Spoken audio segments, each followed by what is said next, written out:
Hello दोस्तों, मैं हूं प्रशांत और स्वागत करता हूं आप सभी का इस यूट्यूब चैनल प्रोस्ट प्रेजेंट पर। दोस्तों, अक्सर आप लोगों ने ट्रेन पर यात्रा के दौरान एक चीज को जरूर नोटिस किया होगा कि लगभग हर ट्रेन पर जनरल कोच को यानी अनरिजर्व कोचों को ट्रेन की आगे और बिल्कुल पीछे की तरफ ही जुड़ा जाता है। लेकिन क्या आप लोगों ने कभी सोचा है कि जनरल डिब्बों को हमेशा ट्रेन की पीछे और आगे ही क्यों लगाया जाता है? दोस्तों, इसके पीछे कई सारा रीजन हो सकता है, जिसके बारे में आज की इस वीडियो में हम एक एक करके चर्चा करेंगे। दोस्तों, जनरल कोच को हमेशा ट्रेन की दोनों कॉर्नर पे जुड़ने का सबसे पहला रीजन हो सकता है वेट मैनेजमेंट टेक्निक।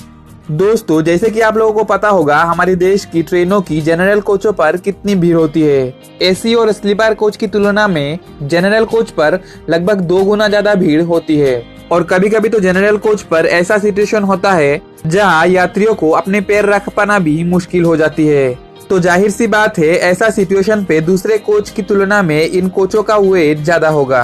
तो दोस्तों, ऐसा सिचुएशन पे अगर ट्रेन की 2 या 4 जनरल कोच को किसी एक तरफ जुड़ लिया जाए तो पूरी ट्रेन को जब इंजन खींचेगी तब एक तरफ ज्यादा लोड होने की वजह से ट्रेन की डिरेलमेंट या एक्सीडेंट होने का चांस भी बढ़ जाएगी। इसीलिए जनरल कोच की जो वजन है उसको ट्रेन की दोनों कॉर्नर पे डिवाइड कर दिया जाता है, ताकि उस वजन की असर ट्रेन की किसी एक तरफ ना आके ट्रेन की दोनों तरफ आए और ट्रेन स्मूथली चल सके। और दोस्तों, जनरल कोच को ट्रेन की दोनों कॉर्नर पे जुड़ने का दूसरा रीजन क्राउड मैनेजमेंट टेक्निक भी हो सकता है। दोस्तों, जैसे कि आप लोगों को पता होगा जनरल कोच पर कितनी भीड़ होती है। ऐसे में अगर जनरल कोच को ट्रेन की मिडिल पर लगा दिया जाए तो ट्रेन की मिडिल पर लगा जनरल कोच को ना मिलने पर हड़बड़ी में जनरल कोच की यात्री स्लीपर और एसी कोच में चढ़ सकती है, जिससे स्लीपर और एसी कोच के यात्रियों को काफी परेशानी का सामना करना पड़ सकता है। इसीलिए हमारी रेलवे जनरल कोच को ट्रेन की मिडिल पर ना लगाकर दोनों कॉर्नर पे लगा के चलाती है, जिससे जनरल कोच की यात्री दोनों कॉर्नर पे अपने आप डिवाइड हो जाए और दूसरे कोच की यात्रियों को कोई परेशानी ना हो।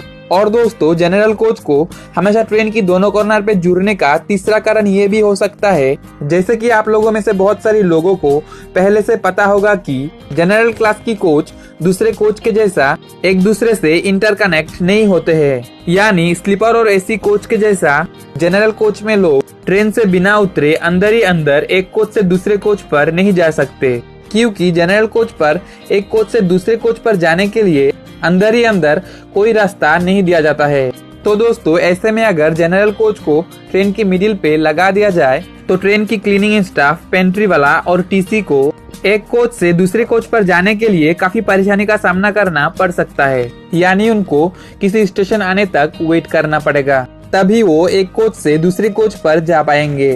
तो दोस्तों, यहाँ पे आप लोगों के मन पे एक सवाल जरूर आ सकता है कि जनरल कोच को दूसरे कोच के जैसा क्यों इंटरकनेक्ट नहीं किया जाता है। दोस्तों, इस प्रश्न की सीधी सी जवाब होगी जनरल कोच की भीड़। दोस्तों, अगर जनरल कोच को किसी दूसरे कोच के जैसा इंटरकनेक्ट कर दिया जाए तो जनरल कोच पर ज्यादा भीड़ होने से जनरल कोच की यात्री रिजर्वेशन कोच पर जा सकती है, जिससे उन कोचों की यात्रियों को प्रॉब्लम हो सकती है। और दोस्तों, आप लोगों को बता दूं कि कुछ कम स्टॉपेज वाला ट्रेनों पर आप लोगों को जनरल कोच पर भी इंटरकनेक्ट देखने को मिल जाएगी, लेकिन उन ट्रेनों की इंटरकनेक्ट वाला डोर की शटर हमेशा बंद करके रखा जाता है। ये शटर सिर्फ ट्रेन की स्टाफ और पेंट्री वालों के लिए ही खोला जाता है, ताकि वो अपना खाना जनरल कोच की यात्री तक पहुंचा सके। तो दोस्तों, ये था कुछ रीजन जिसके लिए जनरल कोच को हमेशा ट्रेन की दोनों कॉर्नर पे जुड़कर चलाया जाता है। दोस्तों, इनके अलावा और भी कुछ रीजन हो सकता है। अगर आप लोगों के पास भी ऐसा कोई रीजन है तो कमेंट सेक्शन पर जरूर शेयर कीजिएगा। और दोस्तों, जनरल कोच को ट्रेन की दोनों कॉर्नर पे जुड़ के चलाने से आम यात्रियों को एक फायदा भी होता है। तो चलिए जानते हैं वो कैसे।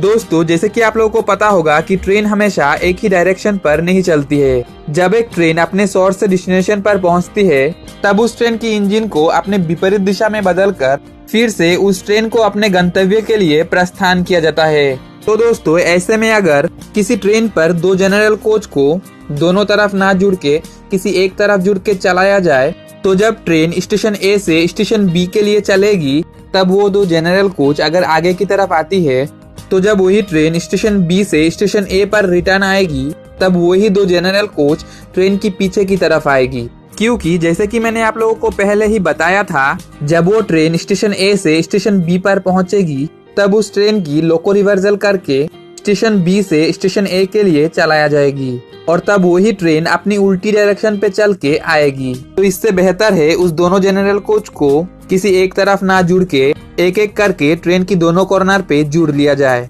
जो फिलहाल हमारी रेलवे कर रही है, जिससे यात्रियों को भी उन कोचों पर चढ़ना आसान होती है। क्योंकि जब वो ट्रेन स्टेशन ए से स्टेशन बी के लिए चलेगी तब एक जनरल कोच आगे और दूसरा पीछे होगी, और जब वही ट्रेन स्टेशन बी से स्टेशन ए पर रिटर्न होगी तब भी एक जनरल कोच आगे और दूसरा पीछे होगी। और ऐसा करने से, जैसे कि मैंने आप लोगों को पहले ही बताया था, इन कोचों की वेट और क्राउड मैनेजमेंट भी हो जाएगी, जिससे ट्रेन स्मूथली चल पाएगी। तो दोस्तों, मैं उम्मीद करता हूँ कि जनरल कोच को हमेशा ट्रेन की आगे और पीछे की तरफ ही क्यों जुड़ा जाता है, इस बात को लेकर आप लोगों का डाउट क्लियर हो गया होगा। फिर भी अगर आप लोगों के मन में कुछ सवाल या सुझाव हैं तो कमेंट सेक्शन पर जरूर बताइएगा। और अगर आप इस चैनल पर नया हो या अभी तक इस चैनल को सब्सक्राइब नहीं किया तो इस यूट्यूब चैनल को सब्सक्राइब कर लीजिए, क्योंकि ऐसे ही रेलवे से जुड़ी छोटी छोटी इन्फॉर्मेटिव वीडियो और अपडेट आपको इस चैनल पर मिलता रहेगा। तो चलिए मिलते हैं अगले वीडियो पर, और धन्यवाद इस वीडियो को अंत तक देखने के लिए।